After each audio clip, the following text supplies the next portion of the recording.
speaker, teacher, and life coach, Andre Taylor. So once I became saved, there was a certain thing I learned from the streets. And what I learned from the streets was something that's called resolve. One thing that those kids have in the streets, they're not understood, but I understand them because I come from there.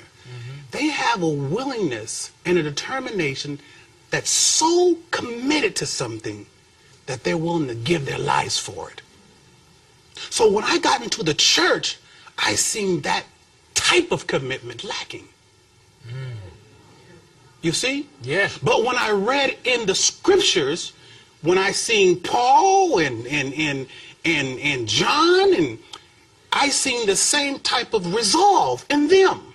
That willingness to say, I believe so much in something that I'm willing to give my life for it. Do you understand? Yes, yes, absolutely.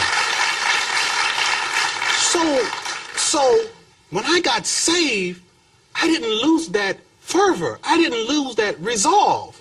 You put it in the right place. You turned it in the right direction. Yeah, what I did was understand that as a man, Martin Luther King said, if a man living haven't found something worth dying for, he's not even fit to live. That's what Martin Luther King said. So I learned that because in the streets versus maybe in a church setting, there's people, well, let me say it like this. Let me say it like this. If I give my word about something in the streets and I don't keep my word, they're not just going to talk about me. They're going to kill you. So there is a certain type of consequence behind an action that's more serious. There are some people, now I love the church, don't get me misunderstood, but there are people in the church that sometimes haven't faced life and death situations, put in situations that will test their character or their moral fiber. They might preach a beautiful message, but being up underneath pressure of your life, how will you fare then? You know? So this is the problem why the church is not communicating with the streets and they're not listening, because they actually feel they're more dedicated to what they believe in than what we believe in. Yeah. Do you understand? Oh yeah, absolutely. So what did God do? This is what God did. I'm going to take your best, the chief sinner.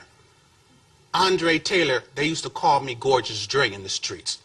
And when they made that American Pimp movie, it made like $100 million. So all those youngsters out there know who I am. So they're right now looking and they're like, wait a minute, is that? Yes, that's me. But brand new. Come on. But brand new. You see? Yes. So God take the chief sinner, the biggest pimp in the country at one time when I was doing it, and save me to show how deep and far the hands of redemption go down to save.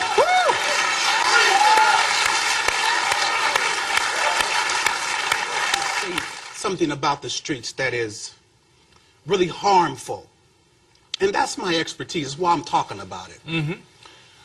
The most harmful thing about the streets that's promoted every day is this idea that money is the most important thing and there's nothing else in the world more important than money. That's the worst thing, because the scriptures say that the love of money is the root of all evil. That's right. You see? That's what it says.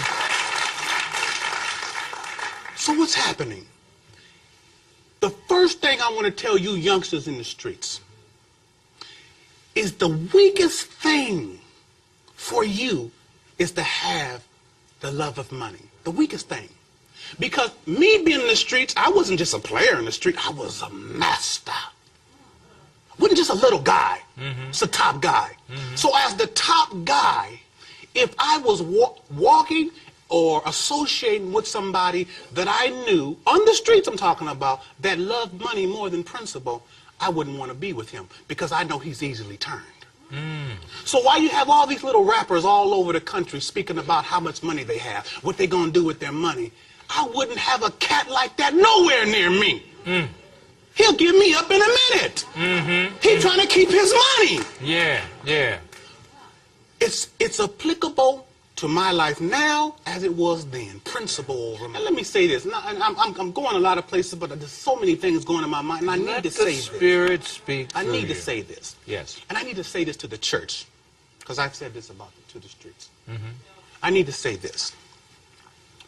You know, in Deuteronomy 8, the Lord talks about the children of Israel in those 40 years.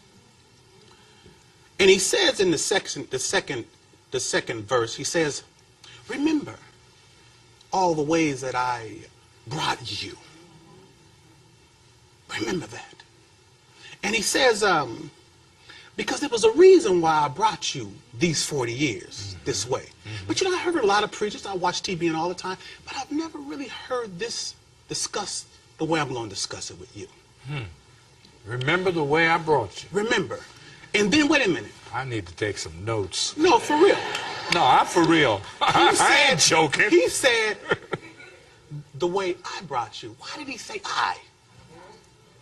Because what he was trying to teach us was so important that he could not afford for you to think it was the devil. Because sometimes when you're going through adverse situation, you automatically click into your mind, this is Satan. What he had to say was so important, he couldn't afford for you to think that it was Satan. Why? Because he wanted us to pay total attention and focus on that remember. Remember what? Okay, well, remember what I did with the children of Israel. Well, what did you do, God? Well, there's a predominant message in the church today, 3 of them. One of them is signs and wonders. When we go back and we see the children of Israel, we see that God performed signs and wonders for the children of Israel more than he had ever. To the extent the signs and wonders were so great that it brought Egypt down to its knees. If we grade signs and wonders on a scale of 1 to 10, they probably experienced a 10 in that type of ministry. At least. Okay? Now today, we might see some signs and wonders, but we do not see signs and wonders to the extent that it can bring America to its knees. But they experienced it to a degree that they seen Egypt come to its knees. The same as healing. The Bible said when the children of Israel left Egypt, there was not one feeble among them. That means sickly. So the ministry of healing, they experienced at the level of 10. Now today, we might have preached healing in our churches for 20, 30, 40 years. We might have only seen 10 people in our church totally healed. But they received everybody having perfect healing, 2 million people. They received that level of ministry at a 10. The last one is prosperity. The prosperity message. The Bible said when the children of Israel left Egypt, that they stripped Egypt of all its silver and its gold. All of them benefited with the wealth. Right here, today, we might see 10 people in our church wealthy, but not everybody. Do you understand? Now, they had everything. The wealth, they seen signs and wonders, and they had divine healing to the extent of a 10.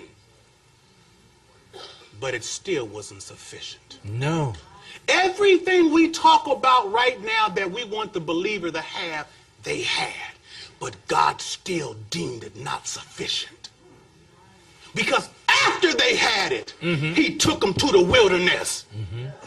Because he said there was something that you didn't have that was more important than all those things I gave you.